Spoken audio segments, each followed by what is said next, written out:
Hello students, in last lecture we studied about the two colligative property, relative lowering in vapor pressure and elevation in boiling point. Solvent में जब हम solid solute dissolve करते हैं तब उसका vapour pressure decrease होता है और बॉइलिंग पॉइंट इंक्रीज होता है, और कितना डिक्रीज और कितना इंक्रीज होता है they depends upon number of particle, and that's why they are called colligative properties. इसीलिए हम इसे कॉलिगेटिव प्रॉपर्टीज बोलते हैं. Colligative property means which depends upon number of particle. आज हम थर्ड कॉलिगेटिव प्रॉपर्टी स्टडी करने जा रहे हैं, depression in freezing point. Freezing point का डिप्रेशन, डिप्रेशन मतलब डिक्रीज होना. सबसे पहले तो हम फ्रीजिंग पॉइंट की डेफिनेशन देखें. The temperature at which the vapour pressure of liquid is equal to vapour pressure of solid. इसी की सॉलिड स्टेट का वेपर प्रेशर और खुद लिक्विड है तो उसका वेपर प्रेशर, दोनों का वेपर प्रेशर इक्वल होना चाहिए, उसे हम बोलेंगे फ्रीजिंग पॉइंट. अब फ्रीजिंग पॉइंट का डिप्रेशन किसे बोलेंगे? तो if non volatile solute is dissolved in volatile solvent, then the freezing point decreases, which is called depression in freezing point. मतलब सॉल्यूट जब हम डिजोल्व करेंगे, मान लो ये प्योर सॉल्वेंट है, वाटर, इसका फ्रीजिंग पॉइंट मतलब इसे हम बोले टी नॉट एफ 273 केल्विन होता है, 0 डिग्री. इसमें हमने सॉलिड सॉल्यूट डिजोल्व कर दिया, सॉल्यूशन बन गया. अब सॉल्यूशन का फ्रीजिंग पॉइंट जिसे हम बोलेंगे टी एफ, वो थोड़ा कम होगा, मतलब -2 डिग्री जितना या -1, मतलब फ्रीजिंग पॉइंट 0 में से डिक्रीज हो गया, माइनस में चला गया. That is called depression in freezing point. Freezing point का डिक्रीज होना दैट इज कॉल्ड डिप्रेशन. तो डिप्रेशन क्या हुआ देखिए, delta T F is equal to, पहले बड़ा कौन है उसे लेते हैं T naught F minus T F. ये डेल्टा टी एफ है, it is freezing point depression. फिर ये जो टी एफ है वो फ्रीजिंग पॉइंट ऑफ सॉल्यूशन, और ये जो है वो freezing point of solvent. Means solvent के फ्रीजिंग पॉइंट की कंपेयर में सॉल्यूशन का फ्रीजिंग पॉइंट ऑलवेज कम होता है, डिक्रीज होता है. नाउ ये जो है डिप्रेशन इन फ्रीजिंग पॉइंट, उसे हम ग्राफ से यदि समझने की कोशिश करें ऐसा क्यों होता है, मतलब क्यों डिक्रीज होता है, तो देखिए ग्राफ हम यहाँ पे प्लॉट करें तो graph of vapour pressure versus temperature का ग्राफ हम प्लॉट करते हैं. वेपर प्रेशर वर्सेस टेम्परेचर हम ग्राफ प्लॉट करेंगे, टेम्परेचर और वेपर प्रेशर का. आपको तो पता है temperature increase then vapour pressure increase. मान लो मैं सॉल्वेंट का ग्राफ यहाँ पे प्लॉट करता हूँ, ये सॉल्वेंट है, सॉल्वेंट का वेपर प्रेशर ज़्यादा होता है, उससे कम वेपर प्रेशर होता है सॉल्यूशन का. और अब मान लो कि मैं इसी की सॉलिड स्टेट मतलब आइस का वेपर प्रेशर, सॉलिड को भी थोड़ी बहुत ऊपर वेपर होती है ड्यू टू सब्लिमेशन और वॉट एवर इट इज़. मान लो सॉलिड का वेपर प्रेशर तो इससे भी कम होगा, मतलब मान लो ये सॉलिड का वेपर प्रेशर है, सॉलिड स्टेट का. अब देखिए फ्रीजिंग पॉइंट किसे बोलते हैं. फ्रीजिंग पॉइंट का डेफिनेशन हमने लिखा, vapour pressure of liquid is equal to vapour pressure of solid. Liquid और सॉलिड का वेपर प्रेशर क्या होना चाहिए, इक्वल. तो देखिए ये सॉल्वेंट लिक्विड है ये, और ये सॉलिड है, दोनों का वेपर प्रेशर यहाँ पे इक्वल होता है.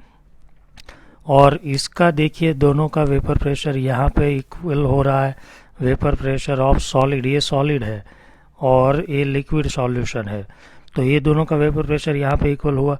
तो देखिए दोनों का डिफरेंस, जहाँ पे वेपर प्रेशर इक्वल हुआ यहाँ पे वेपर प्रेशर इसका इक्वल हुआ, तो इसे हम बोलेंगे फ्रीजिंग पॉइंट ऑफ सॉल्वेंट। ये सॉल्वेंट का फ्रीजिंग पॉइंट था, और सॉल्यूशन का यहाँ पे इक्वल हो रहा है देखिए, तो जहाँ वेपर प्रेशर इक्वल होगा उसे ही हम फ्रीजिंग पॉइंट बोलेंगे। It is vapour pressure of solution, और ये जो गैप है that is delta T F.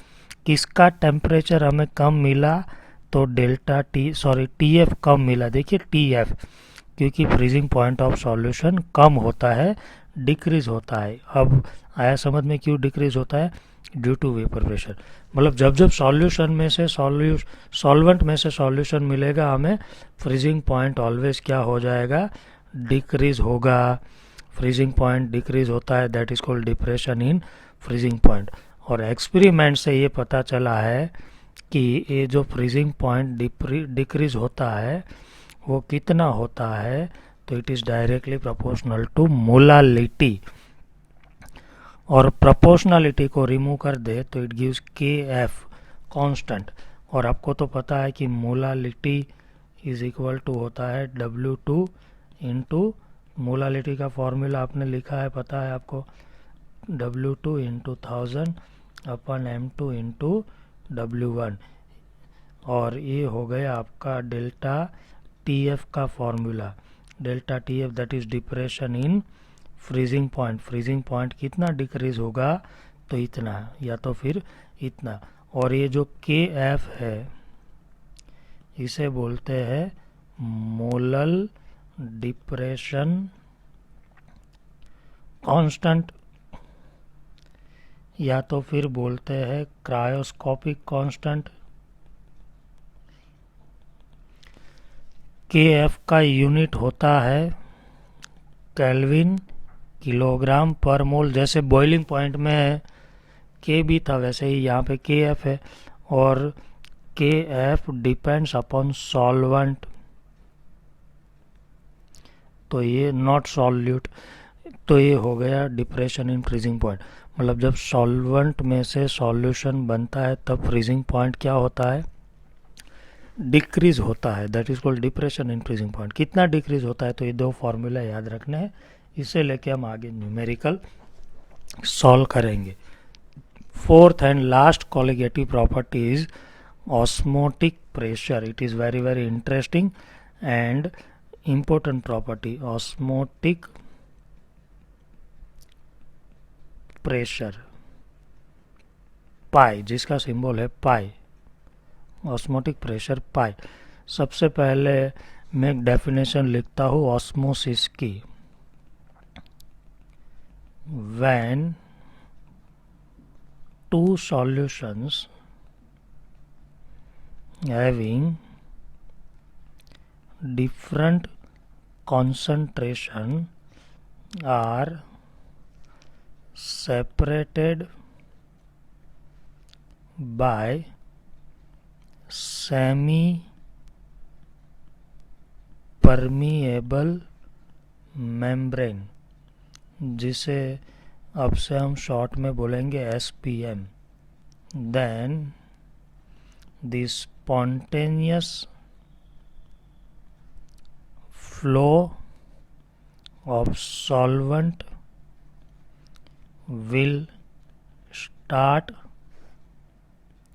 from the solution having lower concentration to the solution having higher concentration is called osmosis। अब देखिए सबसे पहले हम एक बीकर है और इसमें बीच में एक सेमी परमिएबल मेम्ब्रेन भर दिया हमने। सेमी परमिएबल मेम्ब्रेन ऐसे रख दिया है। सेमी परमिएबल मेम्ब्रेन कुछ नहीं होता है, उसमें छोटे छोटे ऐसे होल होते हैं। It is like paper, it is semi permeable membrane. ये है SPM, सेमी परमिएबल मेम्ब्रेन। इसे क्यों सेमी परमिएबल बोलते हैं हम आगे अभी डिस्कस करेंगे। अब देखिए इसमें सॉल्यूशन ये है, मतलब इसमें एक सॉल्यूशन है A, it is beaker A, और इसमें सॉल्यूशन है B, it is beaker B. और इसमें ये जो सॉल्यूशन है ना, इसमें सॉल्यूट की कॉन्सेंट्रेशन बहुत कम है, ये सॉल्यूट है, और इसमें सॉल्यूट ज़्यादा है, मतलब ये सॉल्यूशन की कॉन्सेंट्रेशन लो कॉन्सेंट्रेशन है और इसकी कॉन्सेंट्रेशन हाई कॉन्सेंट्रेशन है। अब देखिए, आप क्या सोचते हैं कि किसका वेपर प्रेशर ज़्यादा होगा? तो आपको पता है जैसे जैसे सॉल्यूट डिजोल्व करते हैं ऊपर वेपर बनने का रेट कम हो जाता है, तो यहाँ पे वेपर बहुत कम होगी, यहाँ पे वेपर ज़्यादा होती है। आगे भी हम देख के आए हैं कि जैसे जैसे सॉल्यूट डिजोल्व करते हैं वेपर प्रेशर कम होता है, इसमें सॉल्यूट ज़्यादा है ये बीकर बी में, तो उसमें वेपर प्रेशर कम होगा, और यहाँ पे वेपर प्रेशर ज़्यादा है, तो यहाँ पे वेपर प्रेशर ज़्यादा, यहाँ पे लो वेपर प्रेशर है, लेस वेपर प्रेशर है। अब सोचिए कहाँ ज़्यादा प्रेशर लगता होगा, तो इस बीकर पे, बीकर ये पे बाहर से धक्का लग रहा है, इतना ज़्यादा धक्का लगा तो ये सॉल्यूशन अब कहाँ जाएगा? तो ऑब्वियसली इस डायरेक्शन में जाएगा, ऊपर से धक्का लग रहा है। अब मेम्ब्रेन तो सेमी परमिएबल है, सेमी परमिएबल मतलब इसमें छोटे छोटे हॉल है, मतलब सॉल्यूट नहीं जा पाएगा, ओनली कौन जा पाएगा? सॉल्वेंट। ये कौन जा रहा है? ओनली सॉल्वेंट, नॉट सॉल्यूट, क्योंकि सेमी परमिएबल मेम्ब्रेन का मतलब उसमें छोटे छोटे हॉल है, सॉल्यूट बड़ा होता है, सॉल्वेंट छोटा। अब डेफिनेशन देखिए, two solution having different concentration, क्या ये दोनों की कॉन्सेंट्रेशन डिफरेंट है? Yes, one is having low concentration and one is having high, are separated through semi permeable membrane, बीच में सेमी परमिएबल मेम्ब्रेन रख दिया। ऐसा करेंगे तो क्या होगा? स्पॉन्टेनियस मतलब automatic flow of solvent will start from the solution having lower concentration to higher। जब दो सॉल्यूशन हो गए, इसमें एक की कॉन्सेंट्रेशन कम और दूसरे की ज़्यादा, बीच में सेमी परमिएबल मेम्ब्रेन रख दिया, तो स्पॉन्टेनियस फ्लो स्टार्ट हो जाएगा। याद रखना सिर्फ किसका होगा? Spontaneous flow of solvent only, और वो कहाँ से कहाँ पे? तो फ्रॉम हायर कॉन्सेंट, ये जो मैं हाईलाइट कर रहा हूँ ना, खास याद रखना, from lower concentration to higher concentration होगा, और वो भी सिर्फ और सिर्फ किसका फ्लो होगा? सॉल्वेंट का। ऐसा क्यों हुआ? क्योंकि लोअर कॉन्सेंट्रेशन पे वेपर प्रेशर ज़्यादा था, यहाँ पे कम प्रेशर था, तो प्रेशर लगा तो उसे बी, बीकर बी के साइड जाना पड़ा। इसे हम बोलते हैं ऑस्मोसिस का प्रोसेस। और इसमें जो हमने लिया ना सेमी परमिएबल मेम्ब्रेन, वो सेमी परमिएबल मेम्ब्रेन क्या होते हैं? सेमी परमिएबल मेम्ब्रेन तो उसमें छोटे छोटे वॉइड होते हैं, हॉल। उसके एग्जाम्पल, सेमी मतलब हाफ, वो हाफ को जाने की परमिशन देता है, मतलब हाफ मतलब छोटे को, और हाफ मतलब बड़े, दो है छोटा और बड़ा, तो उसमें से हाफ मतलब छोटे को जाने देता है और बड़े को नहीं जाने देता है, मतलब आधे को जाने दी आधे को नहीं, क्योंकि उसमें खुद में छोटे छोटे हॉल है। उसके एग्जाम्पल है सेलोफेन पेपर, स्टार्च पेपर, फिर आप ले सकते हैं उसमें Cu2 FeCN6 पेपर पे लगा के इसे अप्लाई कर सकते हैं। फिर एनिमल मेम्ब्रेन होते हैं, वो भी आप ले सकते हैं इसमें। They all are semi permeable membrane. अब हम बात कर रहे हैं ऑस्मोटिक प्रेशर की। Osmosis is not colligative property, osmotic pressure is colligative property. Now we will talk about osmotic pressure। osmotic pressure मतलब the minimum pressure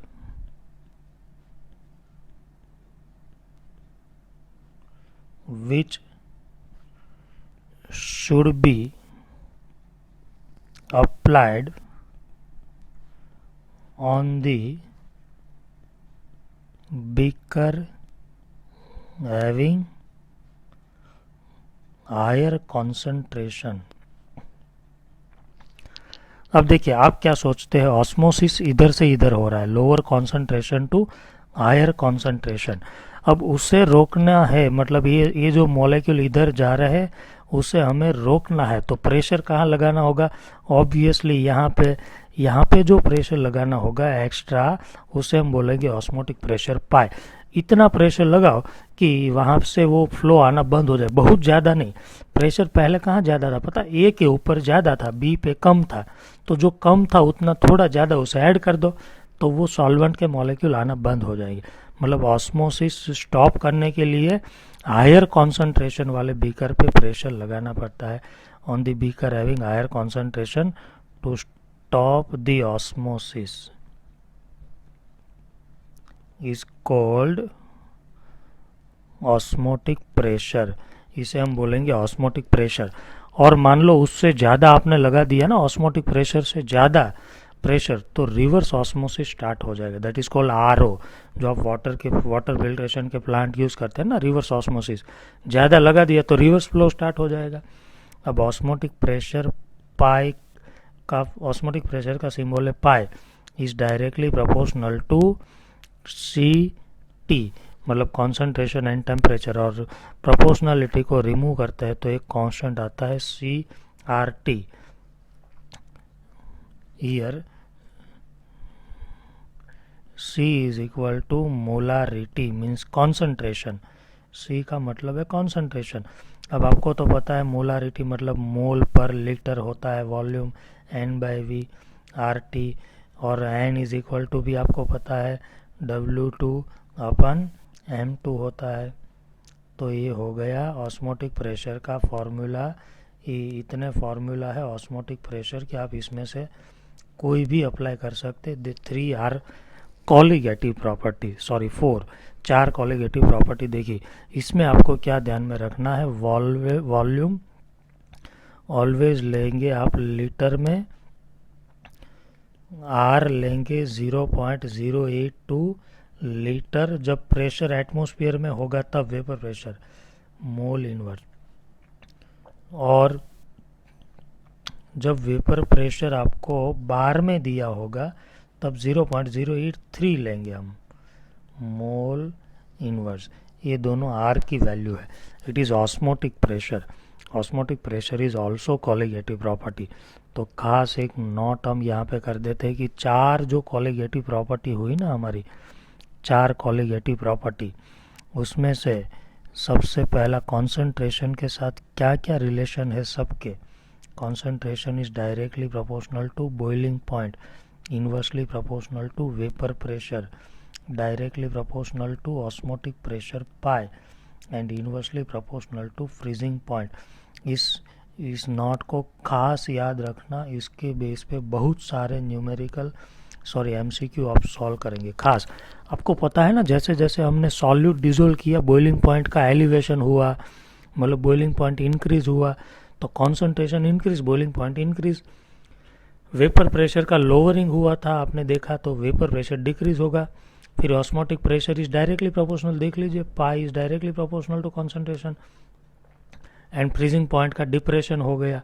तो ये है उसके बीच का relation. It is all about colligative property. एक खास आपको ध्यान में रखना है, concentration is directly proportional to boiling point, inversely proportional to vapour pressure, directly proportional to osmotic pressure, and inversely proportional to freezing point. इतनी प्रॉपर्टीज़ आपको खास याद रखनी। 4 कॉलिगेटिव प्रॉपर्टीज़ हो गई। और नेक्स्ट लेक्चर में हम 2-3 फिनोमिनन देखेंगे और उसके बाद में हम न्यूमेरिकल एक्सरसाइज के स्टार्ट कर देंगे। Thank you.